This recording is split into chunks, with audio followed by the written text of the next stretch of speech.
The Bengals traded Joe Mixon to the Houston Texans, and now he's gone off. He's playing at such a high level and has nearly 800 yards in 8 games this season for Houston. So the Bengals were clearly wrong about the trade, right? Let's dive into it right now on Cincinnati Bengals Talk.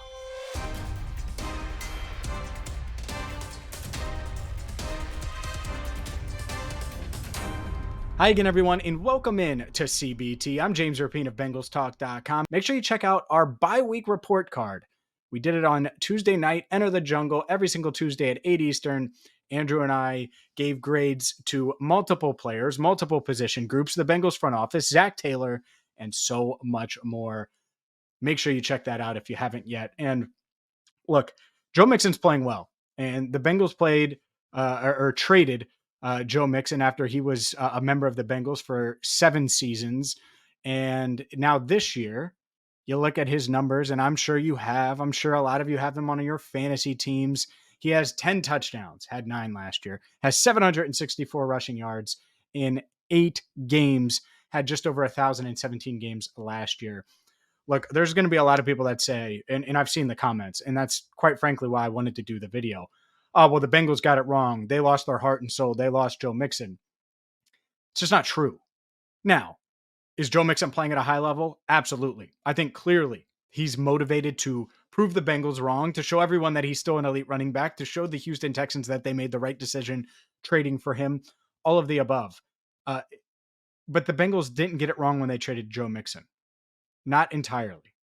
They did do something wrong when it comes to the Joe Mixon deal, and I want to get to that in just a second. But as far as trading Joe Mixon, this is a guy who averaged 3.8 yards per carry last year until he went off against the backup Browns in the Week 18 finale, game number 17. So he averaged 4 yards a carry, just got over 1,000 yards, wouldn't have been at that mark, wasn't breaking tackles last year like he is this year. He looks spry, he looks leaner, he's running harder, and he fits their scheme better. That is the bottom line. Were you going to change your offense for Joe Mixon? And if you do that, then you're taking the ball out of Joe Burrow's hands. No one wants to do that. Or were you going to continue to use Joe Mixon at the way you did, where you clearly weren't maximizing him as a player, and they weren't. Clearly, Houston is right now. And at the same time, paying him significant money, over $8 million.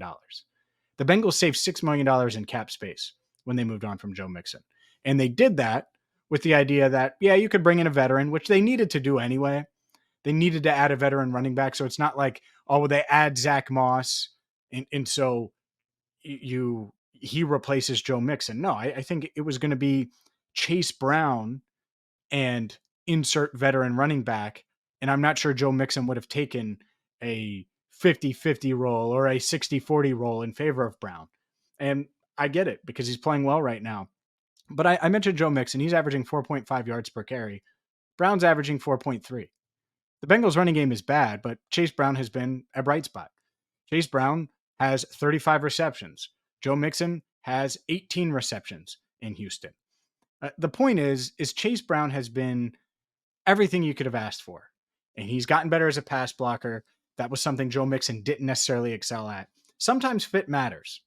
And I don't think the Bengals should regret moving on from Joe Mixon. I think they made the right decision there. I don't think that's hindsight. Even with him playing well, I still would have done that if I'm the Cincinnati Bengals. But what I would have done is something a little bit different after the fact. And that's where the Bengals were wrong. They didn't get it wrong when it came to Joe Mixon. They got it wrong with what they did or didn't do after moving on from Joe Mixon. We'll get to that coming up next. Today's video is brought to you by Data Guru. You got to get to sportsdataguru.com right now. Yeah, the Bengals are off this week, and that means that you have more time to possibly wager on Week 12 NFL action. And that's why Data Guru is going to help you. Let's say you're investing in the stock market. Well, you want to research companies prior to buying. Well, it's the same thing with your NFL bets this week and every week. And Data Guru provides you with premium NFL insights to elevate your game for as low as $24 a year. And you use promo code Bengals Talk, you will get $3 off, whether you go with the annual subscription, you go with the monthly subscription. You can even try it for free. All you got to do is go to sportsdataguru.com. Again, that's sportsdataguru.com. You can try it for free. and they have a money-back guarantee as well. Again, sportsdataguru.com, promo code Bengals Talk. The Bengals traded Joe Mixon. That paved the way for Chase Brown to have a significant workload this year.